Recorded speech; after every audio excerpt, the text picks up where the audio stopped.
Hello there everyone, welcome back to James Redman TV and welcome to another Redman Roundup. Now, hasn't the past 24 hours been heavily interesting? Because Levi Colwill went ahead and signed a 6-year extension, and I've been getting nothing but Chelsea fans in my DM saying, James, these videos didn't age, but James,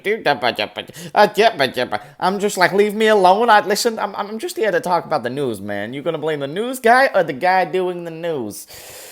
I suppose you can blame both. Listen, Levi Colwill's now staying at Chelsea. I now raise what this means for the centre-back, but then the past 24 hours has really been dancing around the midfielders. We know that Fabinho was officially left, he officially left yesterday, and then the Lavia thing, it has got really interesting because the question really to ask is, are FSG being typical FSG and being scumbags? Very likely. Because what was interesting that Tom raised, and I noticed myself, was that we were linked with Lavia. They rejected the second bid, maybe the third bid, I think it was the second. Once they rejected the second bid, we are now linked with Andre. Now, Andre could just be that dude like Szoboszlai and like Jota and Fabinho, where we signed them out of nowhere, and we didn't even know they were linked, and we didn't know they were going to come. And apparently he's just some Brazilian dude for 20 million and he adds a bit of a different dynamic and he's stylistically different to a 6 and he's not really a 6. So that's one interesting thing. Are we now looking into Andre as a like-for-like replacement for Lavia, who we never got? Or are we looking at him as just another option in midfield? Because I think me and you and your nan and my nan all agree that we need 2 midfielders at the bare minimum. We've let go of 6. I'm not saying replace every single one. Curtis is better. Harvey is better. There's players who are better that now can have a more influential role in the first team. I'm fine with that. There's players in the youth academy who can play more in the first team. I'm fine with that. But you can't let go of 5 senior midfielders. Oxlade and Naby combined were 90 million. Then you've got Henderson and Milner, who were our vice and head captain. And then you've got Fabinho, who at one point was the best CDM in the world. And you're telling me Szoboszlai and McAllister are the only adequate replacements for that volume of quality? I think that's a shame. So yeah, I do think that we need to get at least 2 more midfielders. So I raised the question, is it more of a tactical battle between Liverpool and Southampton? And if it's a tactical battle to lower that price by a couple of million, is it truly worth it? Is it truly worth trying to get a couple of extra million saved? I don't know if it's Shkamadka trying to flex his bollocks and trying to go like, listen, I'm the Edwards 2.0. I'm going to make everyone feel like I'm boss. But the one, the common theme here is that FSG, they don't want to go and spend the extra millions.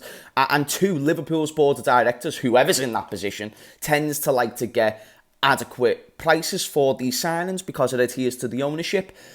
So the question we've got to ask really is, will Liverpool pay 50 million at the end of the day for Lavia? Let's forget should we want Lavia for pre-season? Should we want Lavia for the Chelsea game? Let's just forget that.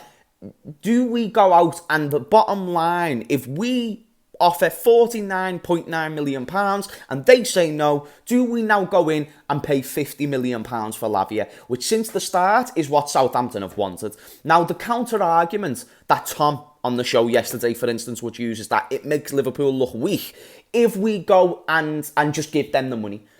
But I now re-raise the question. This has been the case since we were linked with Lavia. They have always wanted 50 million, even when it was Arsenal and Chelsea linked and not us linked. So they've always wanted that. So we should really be willing to pay that. Another bit of context that's important. Before Henderson and Fabinho were sold for a combined 50 million, we were already linked by reliable journalists to a top midfielder. Now, I'm trying to link this together. So if we were already linked with a top midfielder and his price was always 50 million, and we know the context that City have a 40 million pound buyback clause, and I believe they have a X percentage sell-on clause, which means that if they sell him or if Southampton sell him for 50 million, they're going to get the money that they'd get if they sold him to City for 40. I think that was a poor explanation. But what all that context tells me is that we should not only be getting Lavia for 50 million, but we should also be getting that additional midfielder. And I don't care if it's Andre. In fact, great if it is Andre. I think a lot more people have been wanting to see the Brazilian market being tapped into a bit more, or at least the South American market. And they believe that this dude might have some nice on-the-ball skills to add to our midfield. And if it's a squad option, I don't hate it. And if you're going to buy a dude for 20 million and he's just going to be a squad player. Again, I love that. I love the idea of that. I want squad options, and I want them to be decent. And I like new faces, and I like £20 million signings, because in today's market, that's like a packet of chips, you know what I mean? So I'll take that. But Lavia by himself, for me, that's just not going to cut it out for me at all. And you know I'm a big fan of Lavia. I don't really mind about the age and stuff. I think he's a quality player. I think under the tutelage of Jurgen Klopp, he can become a top class player. And this is where we'll differ. I know you guys like you guys like other players more than Lavia, and you want to get that direct Fabinho replacement right now. The thing is, if a young prospect like Lavia is 50 million, if a young prospect with one good season in the Prem like Caicedo was 100 million, then now you're going to be looking at these world-class CDMs and thinking, we're going to need to spend extra money for you, and we've got no Europa League to do it. It's a wild situation, guys, so that's why I'm raising the question in the chat. Is this just, money ball from FSG? Are they just trying to simply find a way to negotiate around this pitch, or are they actually going and intending on getting two midfielders? So there's a few questions there. Do we want one midfielder or two? Are we willing to pay the 50 million? If we're not willing to pay the 50 million, what does that mean? And what does that mean for the overall midfield picture? And now the second bit that I want to talk about, someone commented, it really made me laugh, and they were like, James, I told you so. This is why when you said you wanted Fabinho and Henderson to go, you were bullshit. And because that was my presumption. My presumption was we were already looking at a third midfield signing before Henderson and Fabinho went. It wasn't even my presumption. These were the top journalists linked to the club, that we were linked with a player, a third player. We'd already got McAllister and Szoboszlai, and now we were linked with Lavia and Thuram and that before Henderson and Thingio went. So now I'm sitting there thinking, okay then, so now they're gone, and we're still not really accelerating this process with Lavia, and we're kind of putting in Mr. Crab type bids, and this is really poor from us, because now I'm thinking we might have gone from potentially signing 4 decent midfield replacements for what we had before to just 2 or 3 guys, and those 2 or 3 guys are going to cover the first part of the pitch. What about the backup?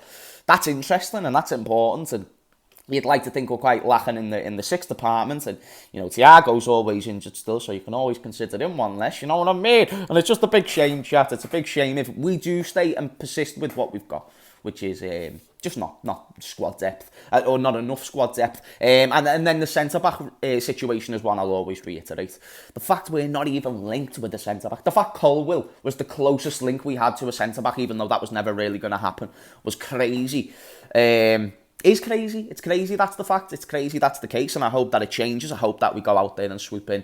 Even if it's just a fact, like, I'll accept a Max Kilman type profile centre-back. Do you know the guy from Wolves, about 25, 26? I'll accept that profile. I'm fine with that profile. Just get me someone who's not going to be Joe Gomez. And that's harsh on Joe Gomez.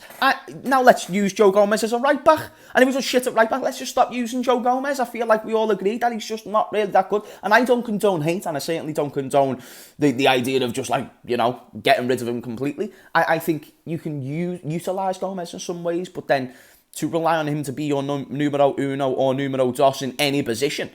If he's a numero dos, a number 2 at right back, that's a problem.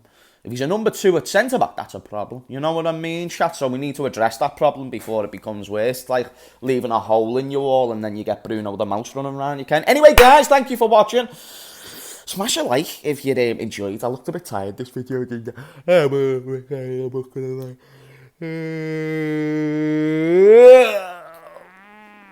Oh, that was boss. That was boss. That was sick. Anyway, guys, we've got a boss day of streams. We're playing Bayern Munich in about 20 minutes, which is sick.